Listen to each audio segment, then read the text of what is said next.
Greetings and welcome back to room 303 in our Talks with Walt, as we are calling our readings through the deathbed edition of Walt Whitman's Leaves of Grass. We turn now to Spain, 1873-74, poem number 14 of the 22 of From Noon to Starry Night. Now, in this cluster, Noon to Starry Night, we find that at times Whitman is, I'm not going to say desperate, but he certainly seems to be questioning the potentiality that democracy is going to find its way over the whole globe. And in this poem, he will pay tribute to what's going on in Spain and some of the political conundrums that are there and the potentiality of a democratic Spain. Now, our assumptions are that you've been following our stuff at learnstrong.net, down that left-hand side, Talks with Walt, our playlist, all the way from the opening poems of inscriptions up to and including a set of introductory comments to Starry Night. And then we just finished with Life.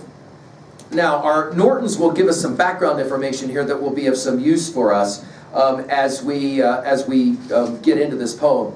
First printed, Norton says, in the New York Daily Graphic, March 24th, 1873. Then in the 1876 Two Rivulets, and in Leaves of Grass 1881 in its present position. The attempt to establish a constitutional republic in Spain produced a virtual condition of anarchy from February 1873 until January of 1874, but failed to prevent the restoration of the Bourbons with the proclamation of Don Alfonso as king, December 29, 1874. Sympathetic with the democratic revolution, Whitman reminds America of her own birth from freedom, and in the second stanza predicts the final victory of democracy everywhere. Whitman, if you will, as prophet. And although that isn't one of our 5 P's of Whitman, it is true that Whitman will play this game of prophet-priest trying to make some predictions. Now, you'll remember that the word Spain gets used in This Moment, Yearning and Thoughtful, in Salute Amon number 11, and in Sleepers number 7. Out of the murk of heaviest clouds, out of the feudal wrecks and heaped up skeletons of kings, out of that old, entire European debris, the shattered mummeries, ruined cathedrals, crumble of palaces, tombs of priests. Lo, freedom's features, fresh, undimmed, look forth, the same immortal face looks forth, a glimpse as of thy mother's face, Columbia, a flash significant as of a sword, beaming towards thee. Nor think we forgot thee, maternal. Laggest thou so long? Shall the clouds close again upon thee? Ah, but thou hast thyself now appeared to us. We know thee. Thou hast given us a sure proof. The glimpse of thyself, thou waitest there, as everywhere thy time. Now, there are some who have read this poem as very hopeful, some who see this as a little bit, as I said, not necessarily desperate, but Whitman is certainly concerned, maybe about the possibility that democracy will in fact accomplish what he hopes that it will accomplish. Notice we'll begin with the word murk. We get 3 of these out ofs, right? Out of the murk, you'll remember this from Lilacs 2, his use of the black murk that hides the star. This idea of murk is not clear. Out of the murk of heaviest clouds, we're going to see clouds here in a second again, right?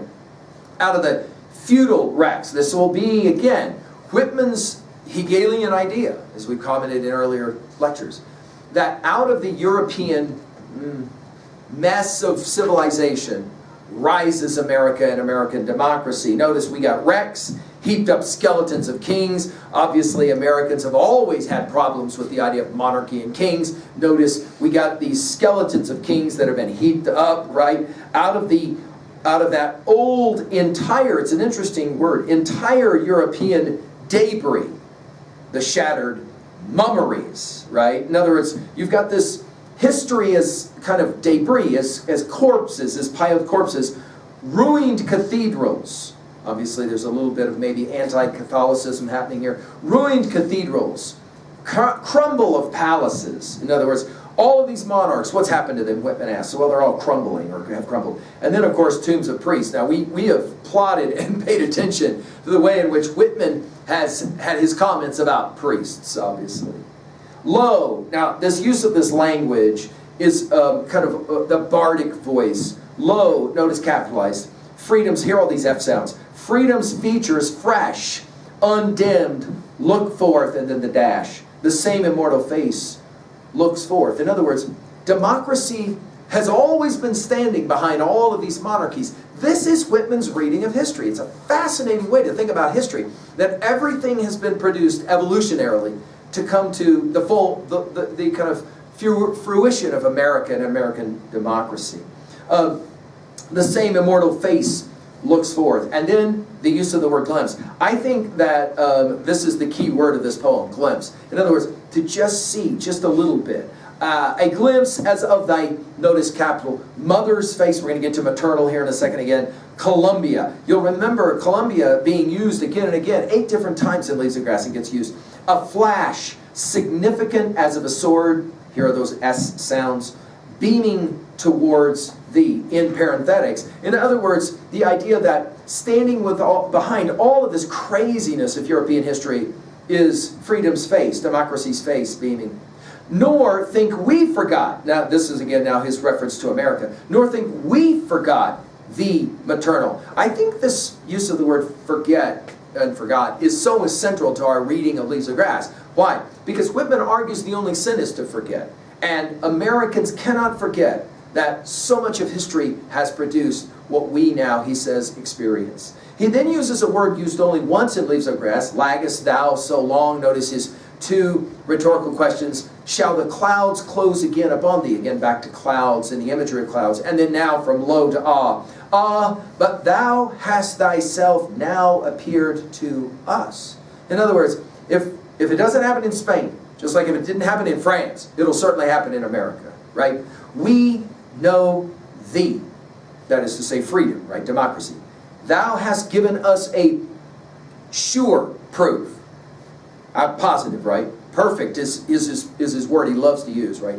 The glimpse of thyself. That is to say, right? Repeated, this echo of the word glimpse. We've seen enough, right?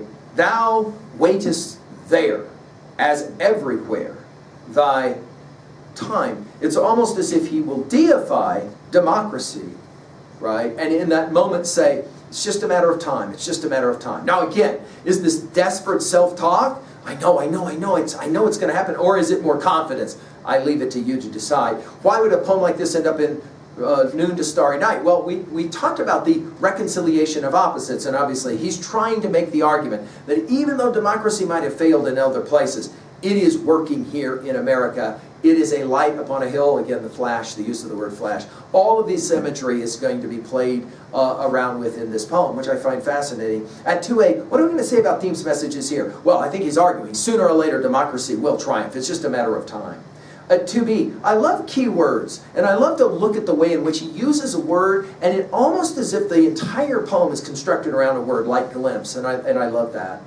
At 3a, we've mentioned de Tocqueville before in Democracy in America, the 1835 offering. I think it makes sense to study this poem in light of that text, as well as Wordsworth, the Prelude from 1850. We've given a full lecture on this one at learnstrong.net. But you'll remember Wordsworth, he had such high hopes for what was happening in the French Revolution, and then of course the Reign of Terror happens, and it just broke his heart. It really did. Some have argued that he never was able to get over the fact that what happened in France was not what he had hoped and what many expected and hoped for, obviously as it related to freedom and liberty.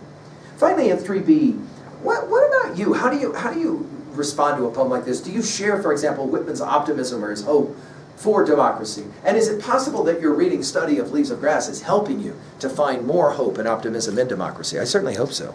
Thank you.